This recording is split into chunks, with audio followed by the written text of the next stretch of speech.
क्या तुम भी किसी से करते हो एक तरफा मोहब्बत? तो ये वीडियो तुम्हारे लिए है गुरु। जी हाँ दोस्तों, अगर तुम भी किसी न किसी लड़की को बहुत चाहते हो और चाहते चाहते उसे इजहार न करने के कारण एक तरफा मोहब्बत में पड़ गए हो, तो ये वीडियो तुम्हारे लिए है भाई। क्योंकि हम हर बात जेन्युइन बताते हैं और इस वीडियो में भी मैं तुम्हें समझाने की पूरी कोशिश करूंगा कि एक तरफा मोहब्बत से या तो बाहर कैसे निकल जाए या फिर उस लड़की को सेट कैसे कर लें। एक तरफा मोहब्बत दो टाइप का होता है। पहला, लड़के की तरफ से लड़की को इनवाइट नहीं किया जाता है, जो कि लड़की खूब देखती है उससे, और लड़का भाई साहब इनवाइट नहीं करता है, बोले तो अपनी प्यार का इजहार नहीं करता है और उसका गांड फटता है। इस स्थिति में लड़का एक तरफा मोहब्बत में चल जाता है। और दूसरा लड़का तो इजहार करेगा, लेकिन भाई साहब लड़की उसे मना कर देगी और मना करने के बावजूद भी वो उसे देखेगी।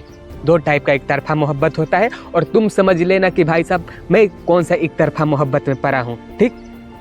हालांकि दोनों में मिलना तो नहीं है, लेकिन अब मैं बताता हूँ तुमको क्या करना चाहिए। अगर इस स्थिति में अगर भाई साहब तुम जो लड़की को चाहते हो उसे इजहार नहीं किए हो और पड़े हो एक तरफा मोहब्बत में, तो सबसे बड़ा गांडू और मादर नहीं कहूँगा हो, लेकिन क्योंकि मैं बार बार कहता हूँ कि लड़कियों को तुम्ही को जाना पड़ेगा भाई साहब प्रपोज करने, न कि लड़कियाँ आएगी तुम्हारे पास।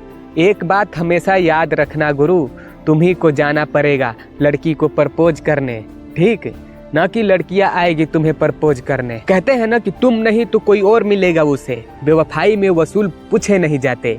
और लड़के एक ही लड़की पर गुजार देते हैं जिंदगी उम्र भर, लड़कियों को लड़के ढूंढने नहीं पड़ते। तो इसलिए कहते हैं गुरु कि तुम अगर उसे प्रपोज नहीं करोगे तो पड़ोगे एक तरफा मोहब्बत में, और एक तरफा मोहब्बत दिन में तो ऐसे आराम से रहोगे, लेकिन रात में तुम्हारा गांड मारेगा। क्योंकि मैं भी पड़ा था एक तरफा मोहब्बत में। मैं एक तरफा मोहब्बत में कैसे पड़ा था? लड़की मुझे खूब देखती थी, स्माइल भी करती थी, लाइन भी देती थी, लेकिन भाई साहब मैं उसे इजहार नहीं कर पाया और लड़की अचानक से चली गई 2 साल के लिए।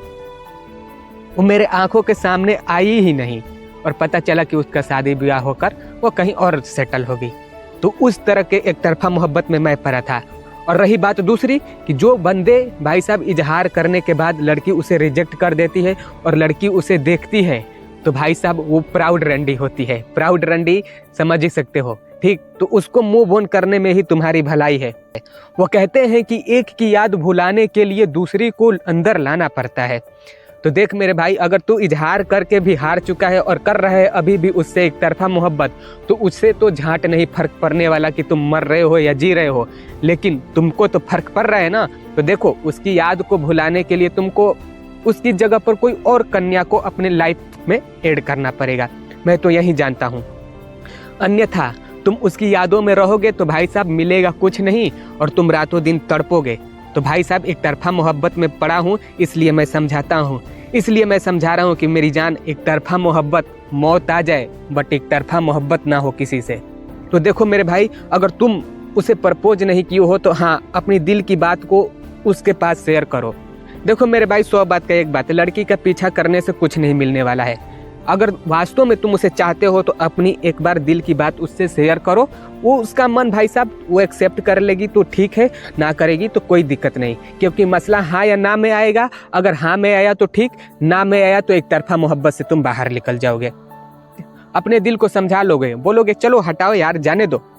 एक बार मैं उससे इन्वाइट तो किया, वो मना कर दी, तो एक तरफा मोहब्बत से बाहर निकल जाओगे। अगर तुम उसे चाहते रहोगे, उसे देखते रहोगे, तो भाई साहब मिलेगा कुछ नहीं, बीच में कोई तीसरा आकर उड़ा ले जाएगा, फिर और तुम्हारा दर्द बढ़ जाएगा। तो एक तरफा मोहब्बत से बाहर निकलने के लिए यही 2 रास्ता है।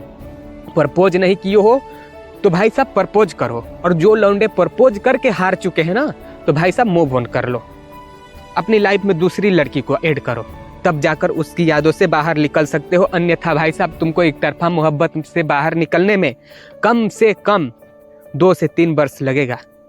इतना याद रखना, 2 से 3 वर्ष लगेगा, वो भी प्रॉपर तरीका से नहीं भूल पाओगे जब तक लाइफ में दूसरी कन्या को ऐड ना कर लो। तो आई होप कि तुम्हें क्या करना चाहिए और क्या नहीं।